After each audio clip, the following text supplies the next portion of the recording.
Students, प्रस्तुत video कक्षा 3 के लिए बनाया गया है। हिंदी ज्ञान प्रवाह का 6th लेसन है सुख की कुंजी। ये एक प्रस्तुत कविता, ये क्या है, एक पोयम है। और ये प्रस्तुत कविता किसने लिखी है? भगवती प्रसाद मिश्र जी ने लिखी है। इस कविता के माध्यम से कवि ने बताया है कि मनुष्य जितना तपता है, मतलब कष्ट झेलता है, कष्ट करता है, उतना ही वो क्या होता है, सुख पाता है। बिना कष्ट के आपको कुछ भी हासिल नहीं होने वाला है। वैसे ही आसानी से कुछ भी चीज़ें आपको नहीं मिलती है। जिसके लिए आप कष्ट करोगे तभी आप सफलता पा सकते हो। बिना कष्ट के इस जग में, इस विश्व में कुछ भी हासिल नहीं हो सकता है। इसके बारे में कवि ने प्रस्तुत कविता में कहा गया है। हमें क्या सीख लेनी चाहिए इस कविता से? कि इस कविता से हमें सीखना चाहिए कि हमेशा कष्ट करते रहना चाहिए। जो ज़्यादा कष्ट झेलता है उसे ही अधिक सुख मिलता है। सुख की कुंजी, कुंजी मतलब क्या होते हैं? चाबी होती है। चाबी जैसे सुख की चाबी कौन सी है? कि जब आप कष्ट सहोगे, कष्ट के बिना आपको दुख मिलेगा। तो यह कविता हम पहले देखते हैं। तपती धरती तपता अंबर, कन कन बना अंगारा, झुलस रही हरियाली सारी, झुलस रहा जग सारा। मतलब गर्मी के सीज़न में बच्चों क्या होता है, आमतौर पर आपने देखा है समर सीज़न में क्या होता है, सूरज की तरफ देखते हैं तो आपको लगता है कि उसमें से अंगारा निकल रहा है, मतलब ज्वाला आपको लग रही है। आपको कन कन से आपके बॉडी को भी आपको ऐसा फील होता है कि कोई आपके ऊपर ज्वाला डाल रहा है। तपती धरती, यह तपती धरती भी वैसे गर्मी के सीज़न में क्या हो जाती है, तप जाती है। सभी जगह पर तपन ही तपन महसूस होती है। तपता अंबर, अंबर मतलब आसमान, आसमान भी गर्म लगता है। पूरी की पूरी हवा जो आती है वो भी कैसे आती है, गर्म आती है। कन कन बना अंगारा, कन कन मतलब हर एक चीज़ में, छोटी से छोटे में हमें गर्मी ही महसूस होती है। झुलस रही हरियाली सारी, पेड़ पौधों से भी क्या होता है, गर्म ही हवा आती है। झुलस रही, वो गर्मी की वजह से पूरी की पूरी हरियाली झुलस रही है। झुलस रहा जग सारा, ये पूरा का पूरा जग क्या है, विश्व धरती क्या है, झुलस रहा है गर्मी की वजह से। गर्मी के वजह समय में, गर्मी के मौसम में हमें कैसे फील होता है, इसका वर्णन इन पंक्तियों में किया गया है। पक्षी दुबक रहे नीड़ों में, पशु सब हाँप जाते, छाया ही छाया पाने को सिकुड़ रहे शर्माते। पक्षी दुबक रहे नीड़ों में मतलब पक्षी कैसे गर्मी के वजह से बाहर निकलते हैं क्या? नहीं निकलते हैं। और दुबक रहे मतलब अंदर ही रहे। किस में? नीड़ों में। नीड़ों में मतलब घोंसलों में। पक्षी अपने घोंसलों में, घोंसला मीन्स नेक्स्ट में, अपने ही घरटे में, घर में बैठ गए हैं। पशु सब हाँफे जाते, और पशु को क्या हाँफना मतलब मराठी में जैसे कहते हैं ना, दम लागने, हाँफ जाते हैं। उनको सांस लेने में तकलीफ होते। नॉर्मली आप जब समर सीज़न में बाहर खेलते हो तब आपको महसूस होता है ना कि गर्मी के वजह से आपको सांस लेने में काफ़ी दिक्कत होती है। वैसे ही सभी पशु क्या होते, हाँफ जाते हैं, हाँफते रहते हैं। छाया ही छाया पाने को सिकुड़ रही शर्माते, और वहाँ पर छाया, जहाँ पर शाडो होती है, पेड़ों की छाँव होती है, उनके नीचे खड़े रहने के लिए, जैसे कोई शर्मा कर सिकुड़ कर रहता है ना, वैसे ही पशु क्या करते हैं, छाँव पाने के लिए पेड़ों की छाया में शर्माते हुए जैसे कोई खड़ा रहता है वैसे खड़े रहते हैं। छाया सड़कों पर सन्नाटा, तपी जेठ की गर्मी। छाया सड़कों पर सन्नाटा, गर्मी में आपने भी महसूस किया है। गर्मी में दोपहर के समय कोई भी बाहर नहीं निकलता, ज़्यादातर भरी धूप में दिन भर कोई नहीं निकलता। सुबह और शाम को ही सभी बाहर निकलते हैं। तो दिन भर क्या रहता है, फिर सड़कों पर सन्नाटा रहता है। सन्नाटा मतलब शांतता रहती है, कोई इधर उधर नहीं आता जाता है। तपी जेठ की गर्मी, जेठ मीन्स कौन सा महीना? मई और जून का महीना, जिसको मराठी में ज्येष्ठ महीना बोलते हैं। तपी जेठ की गर्मी, पूरे गर्मी के सीज़न में, गर्मी के मौसम में जेठ की गर्मी बहुत ही तपन देती है, उसको हम सह नहीं सकते। सूख गई है दूब खेत की, नहीं नाम की नरमी। क्या हो गए, सूख गई है, पूरे के पूरे खेत में जो भी घास होती है, जो भी हरियाली होती है, वो क्या हो गई है, पूरी की पूरी सूख गई है। नहीं नाम की नरमी, नहीं नाम की वहाँ पर कहीं पर भी गीलापन दिखाई नहीं देता है, हर जगह पर सूखा ही सूखापन दिखाई देता है। जेठ तपे तो बरखा आए, रिमझिम बरसे पानी। ज्येष्ठ महीने, जेठ के महीने में अगर ज़्यादा तपन होती है तो उसकी वजह से क्या होता है, जो भी पानी होता है धरती पर उसकी वाफ बन जाती है और रिमझिम बारिश गिरती है। कैसे बारिश गिरती है, रिमझिम बारिश गिरती है। तपन न मिटे धरती की सारी लहरें खेती धाने। और धरती की क्या होती है, तपन, जिससे गर्मी से जो भी तपन हो रही थी वो धरती की पूरी मिट जाती है और हरी जगह और लहरें खेती धाने। और खेतों में क्या होती है, हरियाली इधर उधर दिखाई देती है। कौन से मौसम में, रेनी मौसम में, बारिश के बरखा में मीन्स बारिश के मौसम में ये सब कुछ दिखाई देने लगता है। जो जन जितना कष्ट झेलते उतना ही सुख पाते। इससे हमें क्या भावनात्मक अर्थ मिलता है कि जो भी ज़्यादा कष्ट झेलता है, ज़्यादा कष्ट लेता है, उसे उतना ही सुख मिलता है। जेठ की तपन से क्या हो गया, पूरी ओर गर्मी ही गर्मी छा जाती है, लेकिन बरखा की वजह से, बारिश की वजह से अब क्या हो गया, सभी ओर हरियाली हरियाली दिखाई देती है। आपको मई महीने में और आज के महीने में आपको कैसे महसूस हो रहा है, यही सब कुछ यह वर्णन इस कविता में किया गया है। और इस कविता से क्या सीख मिलती है, हमेशा कष्ट करते रहना चाहिए। जो कष्ट झेलता है उसे सफलता मिलती है और वो सुख मिलता, उसे ही सुख मिलता है। तपना ही सुख की कुंजी है, सबको बतला जाते। और ये जो मौसम है ये यही बता जाते कि तपना ही सुख की कुंजी है, मतलब कष्ट करना, कष्ट झेलना ही क्या है, सुख की चाबी है। और ये सबको बतला जाते, और ये सब मौसम क्या है, आपको ये बतला जाते कि तपना ही सुख की कुंजी है। तो इसलिए इस कविता से हमें क्या सीख मिलती है कि आपको कष्ट करते रहना चाहिए, बिना कष्ट के कुछ भी आसानी से मिलता नहीं है। तो यहाँ पर यह कविता खत्म हो जाती है। इसके बारे में जो भी शब्दार्थ दिए गए हैं, ये शब्दार्थ आपको आपके नोटबुक में लिखने हैं। और उसके साथ ही जो क्वेश्चन आंसर दिए गए हैं उसके बारे में अब हम देखते हैं। सही विकल्पों के सामने सही का चिन्ह लगाइए। छाया डैश पर सन्नाटा, कहाँ पर सन्नाटा छाया होता है, सड़कों पर। डैश तपे तो बरखा आए, कौन से महीने तपन होती है तो बरखा आती है, जेठ महीने। जेठ तपे तो बरखा आए। तपना ही सुख की कुंजी है, तपना ही क्या है, सुख की कुंजी है। जो जितना कष्ट झेलते उतना ही सुख पाते। निम्नलिखित वाक्यों का सर्वनाम शब्दों की सहायता से पूर्ण कीजिए। यहाँ पर जो वाक्य दिए गए हैं वहाँ पर आपको क्या इस्तेमाल करना है, सर्वनाम। फर्स्ट क्या है, डैश कष्ट पाते हैं, डैश ही सुख प्राप्त करते हैं। जो कष्ट पाते हैं वह सुख ही प्राप्त करते हैं। यहाँ पर हमने क्या किसका इस्तेमाल किया, सर्वनाम का।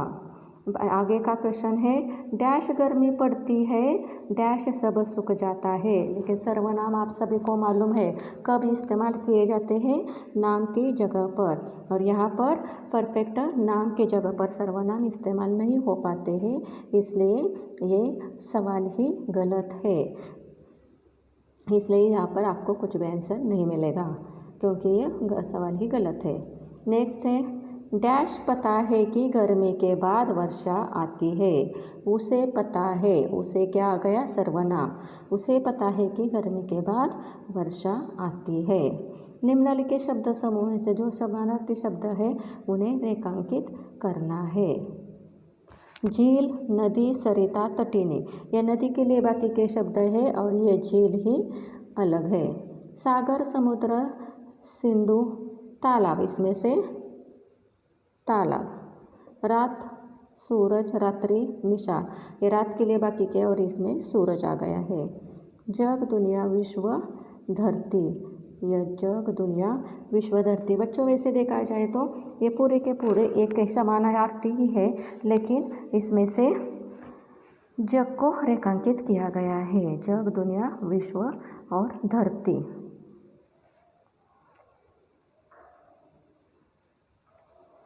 निम्नलिखित शब्दों के विलोम शब्द लिखिए। सर्दी के लिए गर्मी, कष्ट के लिए सुख, आराम, गीला, सूखा, दुख, सुख। निम्नलिखित शब्दों के वर्ण विच्छेद कीजिए। यहाँ पर हरियाली, सन्नाटा, कष्ट, धरती और बरखा ये शब्द दिए गए हैं और उनका वर्ण विच्छेद करने के लिए कहा है। आपको पहले ही कोशिश करनी है और जो मैंने दिया है उसके साथ आप देख सकते हो। यहाँ पर जो क्वेश्चन इस लेसन के इस कविता के आधार पर जो क्वेश्चन आंसर पूछे गए हैं उसके यहाँ पर आंसर्स दिए गए हैं। गर्मी का पक्षी तथा खेतों पर क्या प्रभाव पड़ता है? इस कविता में क्या कहा गया है? गर्मी के कारण पक्षी अपने घोंसले में ही बैठे हैं। जेठ की गर्मी की वजह से खेत की घास सूख गई है। गर्मी के कारण पक्षी कहाँ पर बैठे हैं? अपने घोंसले में ही बैठे हैं। जेठ की गर्मी की वजह से खेत की घास सूख गई है। घास कैसे हो गई है? सूख गई है। गर्मी का धरती पर क्या प्रभाव पड़ता है? गर्मी की वजह से धरती तप रही है। उसके कण कण से अंगारा निकाल रहा है। सड़कों पर सन्नाटा छाया है। वर्षा आने पर क्या क्या परिवर्तन होते हैं? वर्षा आने पर रिमझिम बारिश बरसने लगती है। लगता है कि यह नहीं, लगती है होना चाहिए। इस कविता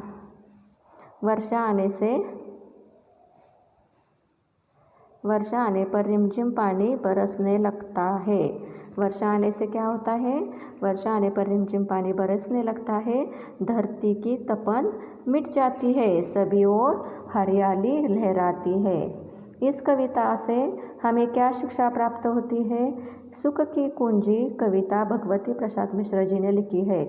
जब बच्चों आपको क्वेश्चन आंसर्स लिखने होते हैं तो आपको ये उल्लेख हर बार करना चाहिए। ये सुख की कुंजी कविता भगवती प्रसाद मिश्र जी ने लिखी है। इस कविता से हमें सीख या शिक्षा मिलती है कि हमें कष्ट झेलने पर ही सुख मिलता है। कष्ट किए बिना कुछ भी हासिल नहीं होता है। यहाँ पर ये पूरा की पूरी कविता खत्म हो गई और उसके आधार पर जो क्वेश्चन आंसर दिए गए हैं वह भी यहाँ पर खत्म हो गए हैं। आपको ये आपके नोटबुक में लिखने हैं। 7वां पाठ है आज्ञाकारी। आरुणि नामक एक शिष्य होता है। किसका ये शिष्य होता है? धौम्य नाम ऋषि का वो शिष्य होता है। उसके बारे में नाम से ही पता चलता है कि वो कैसा है। आरुणि आज्ञाकारी लड़का है। तो गुरु शिष्य के बारे में इसमें बताया गया है और आरुणि के चरित्र की विशेषताएं भी यहाँ पर बताई गई है। प्रस्तुत कहानी गुरु व शिष्य के परस्पर संबंधों की कहानी है, जिसमें एक आज्ञाकारी शिष्य द्वारा अपने गुरु के आदेशों को सर्वोपरि मानकर अपने जीवन को भी संकट में डालने का वर्णन किया गया है। यहाँ पर गुरु शिष्य के बारे में वर्णन किया गया है। प्राचीन काल में गुरु शिष्य परंपरा थी। तब वो शिष्य अपने गुरु के कहा जो भी गुरु उसको कहता था वो काम करता था। वो कितना आज्ञाकारी होता है। पहले ज़माने के गुरु और शिष्य के गुरु जो भी कुछ बताता था वो शिष्य मानता था। कितना आज्ञाकारी शिष्य होता था, इसका वर्णन इस पाठ में किया गया है, इस कहानी में किया गया है। और आरुणि के समान ही सभी गुणों को सभी के पास होना चाहिए, ऐसा इस पाठ से हमें सीख मिलती है। तो ये पाठ में क्या कहा गया है अब हम देखते हैं। प्राचीन काल की बात है। तक्षशिला नगरी में धौम्य नाम के ऋषि रहते थे। प्राचीन काल की मतलब पुराने ज़माने की बात है। तक्षशिला नगरी में धौम्य नाम के ऋषि रहते थे। उनके 3 प्रधान शिष्य थे, आरुणि, उपमन्यु और वेद। उनके 3 प्रधान मुख्य कौन से शिष्य थे? आरुणि, उपमन्यु और वेद। इनमें से आरुणि बड़ा ही आज्ञाकारी शिष्य था। और वो कैसा था? उसमें से आरुणि कैसा था? बड़ा ही आज्ञाकारी शिष्य था। एक दिन की बात है, भयंकर बारिश हो रही थी। गुरु ने आरोनी को खेत पर मेड़ बांधने के लिए भेजा। एक दिन क्या हो गया, बहुत बारिश हो रही थी तो गुरु ने आरोनी को कहाँ भेजा, खेत में भेजा मेड़ बांधने के लिए।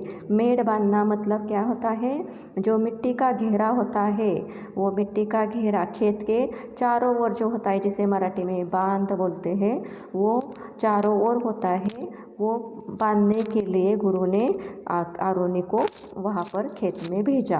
गुरु की आज्ञा से आरोनी बारिश में भीगते हुए तुरंत खेत पर गया। पहले कैसे गुरु शिष्य परंपरा में हुआ करता था, गुरु के पास ही शिष्य जाकर रहता था और गुरु के बताए हुए पूरे काम वो करता था। शिक्षा के अलावा उनके घर के, खेत के, जंगल से लकड़ी लाने का वगैरह पूरा का पूरा काम शिष्य किया करते थे। गुरु की आज्ञा से आरोनी बारिश में भीगते हुए तुरंत खेत पर गया। वहाँ उसने देखा कि खेत की मेड़ एक स्थान पर टूट गई है और पानी जोर से बाहर जा रहा था। तो उसने वहाँ पर क्या देखा कि चारों ओर जो मेड़ थी उसमें से एक मेड़ टूट गई थी और उससे पानी बाहर आ रहा था। आरोनी ने वहाँ मिट्टी रखकर मेड़ जोड़ना चाहा, परंतु काफ़ी प्रयत्न करने के बाद भी वह मेड़ बांध न सका। क्या हो गया, पानी का प्रवाह ज़्यादा था, फ्लो ज़्यादा था, इसकी वजह से क्या हो गया, वो मेड़ जुड़ ही नहीं पा रही थी उससे। कितनी भी वो मिट्टी डाले, पानी के प्रवाह से मिट्टी भी बह जाती थी। जब वो मेड़ बांधने में असमर्थ हो गया तो उससे एक उपाय सूझा और उसको क्या लगा, अब कुछ भी पॉसिबल नहीं है। तो उसने दिमाग में क्या विचार आया कि वो मेड़ की जगह स्वयं लेट गया। इससे पानी का बहाव रुक गया। लेकिन काफ़ी समय बीतने पर भी जब आरोनी वापस नहीं आया, तब ऋषि ने अपने शिष्यों से पूछा, आरोनी कहाँ है। और उसके दिमाग में क्या विचार आया कि मेड़ की जगह वो खुद स्वयं लेट गया। मेड़ की जगह क्या हो गया, स्वयं लेट गया। लेट जाने से क्या हो गया, पानी का बहाव रुक गया। लेकिन आरोनी बहुत ही देर तक दिखाई नहीं दिया। तो गुरु ने पूछा कि आरोनी कहाँ है। बाकी शिष्यों से पूछा तो उन्होंने बताया कि आपने ही तो उसे खेत की मेड़ बांधने के लिए भेजा था, तब वो अभी तक लौटा नहीं है, लौट कर नहीं आया है। आचार्य ने शिष्यों से कहा, चलो हम लोग भी खेत पर चलकर देखते हैं आरोनी क्या कर रहा है। जब वे लोग खेत पहुँचे तो देखा कि आरोनी मेड़ के स्थान पर स्वयं लेटा हुआ है। गुरु ने पूछने पर आरोनी ने बताया, आचार्य, खेत से जल बहा जा रहा था। जब मैं उसे किसी प्रकार रोक नहीं सका तो स्वयं ही मेड़ के स्थान पर लेट गया। तो वो क्या हो गया था, गुरु ने क्या देखा कि उस मेड़ की जगह पर, मिट्टी की जगह पर आरोनी खुद ही लेटा था। तो गुरु पूछता है कि तुमने ऐसा क्यों कहा किया। तो उसने आरोनी ने बताया, क्योंकि कितना भी प्रयास कर लो, प्रयत्न कर लो, फिर भी वो मेड़ नहीं बांधी जा रही थी, इसलिए मैं स्वयं ही मेड़ की तरह वहाँ पर लेट गया। आचार्य ने आरोनी को उतारकर हृदय से लगा लिया और कहा, बेटा, तुमने मेरी आज्ञा का पालन किया, इसलिए तुम्हारा कल्याण होगा। तो गुरु को भी बहुत अच्छा लगता है कि वो कितना आज्ञाकारी है, उन्होंने दिए हुए आदेश का उसने पालन किया था। तो गुरु क्या बोलता है कि तुम्हारा कल्याण होगा, सारे वेद और धर्मशास्त्र तुम्हें ज्ञात हो जाए। और वो क्या आशीर्वाद देते हैं उसे कि तुम्हें सारे के सारे वेद और धर्मशास्त्र ज्ञात हो जाए। इस प्रकार आरोनी ने अपने गुरु की आज्ञा का पालन किया और गुरु ने प्रसन्न होकर उसे आशीर्वाद दिया। अगर आप अच्छा काम करोगे तो हमेशा आपको अच्छा ही आशीर्वाद मिलेगा, नहीं तो हर कोई बुरा बोलेगा ना, ये तो बैड बॉय है, ये तो बैड गर्ल है। तो आपको अच्छा आशीर्वाद मिलने के लिए, पाने के लिए आपको क्या करना पड़ेगा, आपको आपके बड़ों का आज्ञा का पालन करना पड़ेगा। इस कहानी से क्या सीख मिलती है, हमें हमेशा गुरुजनों का, हमारे टीचर्स का, हमारे माता पिता का आज्ञाओं का पालन करना चाहिए, उनसे आशीर्वाद लेना चाहिए। जब वो आप पर प्रसन्न हो जाएंगे, खुश हो जाएंगे, तब उनसे आपको आशीर्वाद ही मिलेगा। बच्चे, हमें अपने जीवन में आरोनी के समान गुणों को ही अपनाना चाहिए। जैसे आरोनी आज्ञाकारी लड़का है, वैसे ही गुणों को आपको अपनाना चाहिए। यहाँ पर जो शब्दार्थ दिए गए हैं वो आपको आपके नोटबुक में लिखने हैं। वैसे ही इसके ऊपर के क्वेश्चन आंसर्स अब हम देखते हैं। निम्नलिखित शब्दों का अपने वाक्यों में प्रयोग कीजिए। बारिश, इस साल बारिश कम हो रही है। यहाँ पर यह बारिश का उपयोग आ गया। शिष्य, सभी को आरुणि जैसा शिष्य बनना चाहिए। किसके जैसा? आरुणि जैसा। प्रयत्न किए बिना कुछ भी हासिल नहीं होता। अगर आपने प्रयत्न किया कि मुझे अच्छे मार्क्स इसमें मिलने चाहिए, आउट ऑफ मार्क्स मुझे चाहिए, तो आप उसके लिए प्रयत्न करोगे तो आपको सफलता हासिल होगी ही। खेत, राघव के खेत में लाल मिट्टी है। मिट्टी, सभी को एक एक पौधा मिट्टी में लगाना चाहिए। यहाँ पर फिलिंग द ब्लैंक्स दिए गए हैं। दिए गए शब्दों को छांटकर रिक्त स्थानों की पूर्ति कीजिए। कौन सा? डैश बारिश हो रही थी भयंकर। यह मेड़ बांधने में असमर्थ हो गया। आरुणि मेड़ के स्थान पर स्वयं लेटा हुआ है। तुमने मेरी आज्ञा का पालन किया। आरुणि के समान गुणों को अपनाना चाहिए। आरुणि के समान गुणों को अपनाना चाहिए। किसने किससे कहा? यहाँ पर क्या हो गया है? क्वेश्चन ही देना, वो प्रिंटिंग मिस्टेक है। यहाँ पर क्वेश्चन नहीं दिए हैं, तो सेंटेंस ही नहीं दिए, तो हम कैसे पहचानें कि किसने किससे कहा है? वो वैसे ही ब्लैंक्स छोड़ो। नीचे क्या है? सही विकल्पों के सामने टिक का चिन्ह लगाइए। गुरुजी ने किस शिष्य को आशीर्वाद दिया? कौन से? आरुणि को दिया। गुरु धौम्य ने आरुणि को कहाँ भेजा? खेत पर मेड़ बांधने के लिए भेजा। ऋषि के 3 शिष्यों में से सबसे आज्ञाकारी कौन था? आरुणि। ऋषि का कौन सा शिष्य मेड़ के स्थान पर लेट गया? आरुणि। यहाँ पर वर्ण विच्छेद दिया गया है, शब्द दिए गए हैं और आपको उसका वर्ण विच्छेद करना है। यहाँ पर मैंने करके दिया है, फिर भी आपको खुद करने की कोशिश करनी चाहिए। इसके नीचे निम्नलिखित शब्दों के विलोम शब्द लिखिए। गुरु, शिष्य, प्रसन्न, अप्रसन्न, आज्ञा, अवज्ञा, असमर्थ, समर्थ, ज्ञात, अज्ञात, गुण, अवगुण, आशीर्वाद के लिए शाप, अभिशाप, प्रधान, गौण। यहाँ पर काल परिवर्तन करने के लिए कहा है। खेत की मेड़ एक स्थान से टूट गई है। तो भविष्य काल कौन सा है? खेत की मेड़ एक स्थान से टूट जाएगी। भविष्य काल मीन्स फ्यूचर टेंस। तो क्या आएगा? फ्यूचर टेंस में टूट गई है का वर्तमान का भविष्य में जाएगी आएगा। भविष्य काल में क्या आएगा? जाएगी, टूट जाएगी। वर्तमान काल क्या है? भयंकर बारिश हो रही थी। ये क्या है? भूतकाल है।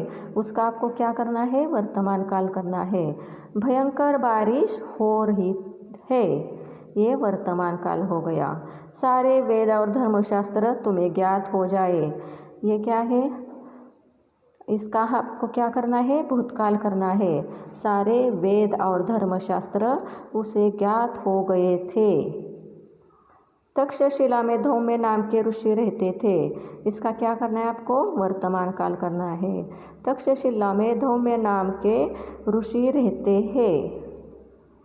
निम्नलिखित शब्दों में जो पर्यायवाची शब्द है, पर्यायवाची शब्द नहीं है, उसको आपको सर्कल करना है। इसके लिए भी यहाँ भाई थोड़ा सा कन्फ्यूजन उन्होंने दिया है। गुरु के लिए आज का जो शिक्षक है वही गुरु होता है, लेकिन गुरु के लिए आचार्य, ज्ञानी, विज्ञ, यह क्या है? संस्कृत से रिलेटेड है, इसलिए उनको छोड़कर शिक्षक को ही मैंने सर्कल किया है। लेकिन शिक्षक भी पर्यायवाची ही उसमें आता है, फिर भी उन्होंने यहाँ पर दिया है तो संस्कृत भाषा के हिसाब से शिक्षक को ही सर्कल किया है। शिष्य, स्वामी, चेला, छात्र, विद्यार्थी, इसमें स्वामी। पानी, सरी, नीर, वारी, जल, सरी। हृदय, दिल, मन, दिवा, ऊर। प्रधान, प्रमुख, प्रज्ञा, नायक, मुख्य। यहाँ पर जो सर्कल किए वैसे आपको करने हैं। यहाँ पर क्वेश्चन आंसर दिए गए हैं। धौम्य ऋषि कहाँ रहते थे तथा उनके कितने शिष्य थे? धौम्य ऋषि तक्षशिला नगरी में रहते थे। उनके 3 प्रधान शिष्य थे, आरुणि, उपमन्यु और वेद। आरुणि कैसा शिष्य था तथा गुरु ने उसे किस कार्य के लिए खेत पर भेजा था? आरुणि बड़ा ही आज्ञाकारी शिष्य था। गुरु ने आरुणि को खेत पर मेड़ बांधने के लिए भेजा था। खेत की मेड़ टूटी देखकर आरुणि ने क्या किया? आरुणि ने वहाँ मिट्टी रखकर मेड़ जोड़ना चाहा, परंतु काफ़ी प्रयत्न करने के बाद भी वह मेड़ न बांध सका। अंत में वह मेड़ की जगह स्वयं लेट गया। खेत पर पहुंचकर गुरुजी ने क्या देखा? खेत पर पहुंचकर गुरुजी ने देखा कि आरुणि मेड़ के स्थान पर स्वयं लेटा हुआ है। गुरुजी ने आरुणि को क्या आशीर्वाद दिया? गुरुजी ने आरुणि से कहा कि तुमने मेरी आज्ञा का पालन किया, इसलिए तुम्हारा कल्याण होगा। सारे वेद और धर्मशास्त्र तुम्हें ज्ञात हो जाए। यहाँ पर बच्चों हमारे दोनों एक कविता और एक पाठ खत्म हो गया है। आपको क्या करना है? ये जो कुछ वीडियो मैंने सेंड किया है आपको वो ठीक से सुनना है और उसके आधार पर जो सवाल जवाब दिए गए हैं वो आपको आपके नोटबुक में लिखने हैं। अगर कोई डाउट है तो आप मुझे पूछ सकते हो। Thank you.